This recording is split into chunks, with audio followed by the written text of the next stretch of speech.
Hello everybody.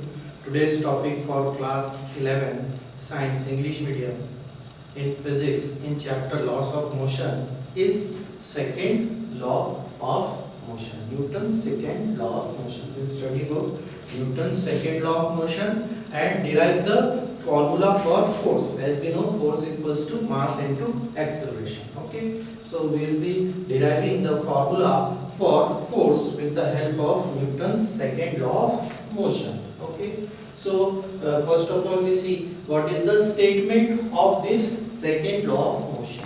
Okay, so according to Newton's second law of motion, the rate of change of momentum, okay, the rate of change of momentum of an object is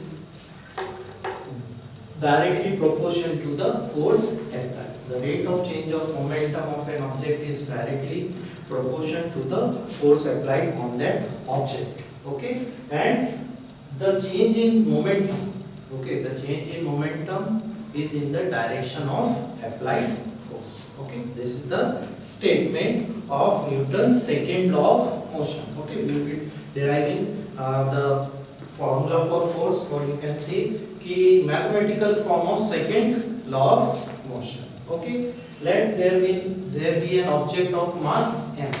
Okay, there is an object of mass n which is moving with an initial velocity u. Okay, object is moving with an initial velocity u and applying a force F for time delta t. For time delta t, we are applying a force on this object of mass m. Okay, and its velocity becomes v.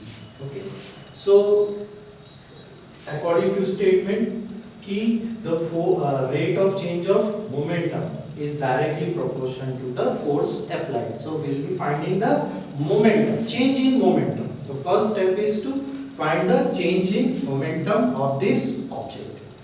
As we know, momentum, what is the formula for momentum? That is mass into velocity. So if we want to find the change in momentum, first we have to find the initial momentum, then the final momentum. Okay, so initial momentum of that object, that is P. Okay, we'll take the symbol P for P1 for initial momentum. So initial momentum will be mu.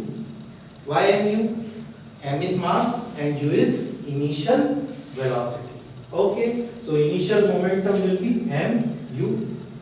Next is final momentum. Okay, on applying the force F, the velocity of that object becomes v.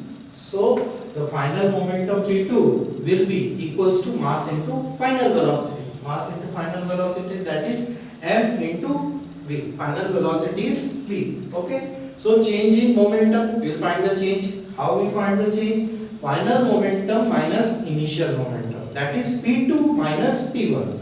Okay, so P2 minus P1 is the change in momentum and it is represented by delta P. Delta P, that is change in momentum. So change in momentum is equals to P2 minus P1. Okay, so what is the value of P2? That is final momentum, that is m, minus P1.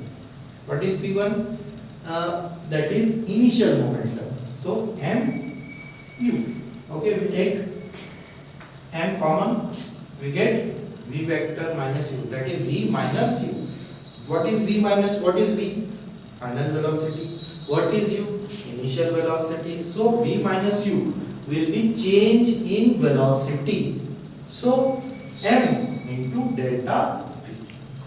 What is delta v? That is change in velocity. Okay, so change in momentum, we get m delta v. Okay, now we will apply by Newton's second law of motion. Okay, you know that by Newton's second law of motion, the force, change in momentum. That change in momentum, which means rate of change of momentum, which means change in momentum with respect to time, is directly proportional to force applied. Okay, so here F proportional to delta P upon delta T. What is delta P? Change in momentum. What is delta T? time taken for the change. So delta P upon delta T will be rate of change of momentum, that is change in momentum with respect to time. Okay, so F factor, or F is proportional to delta P upon delta T. Okay, we'll put the value of delta P, that is change in momentum. What is the value of change in momentum? M delta V. So M delta V upon delta T. Okay, so what is delta P upon delta T? That is rate of change of velocity, that is acceleration. So F proportional to M A vector. A is acceleration. So on removing the proportionality sign, we get F equals to K M A. Okay, the value of K depends on F and M and A. If F is 1 Newton, M is 1 kg and A is 1 meter per second square, then in SI system K will be equals to 1. So force will, in putting value we get force equals to MA, that is force equals to mass into acceleration.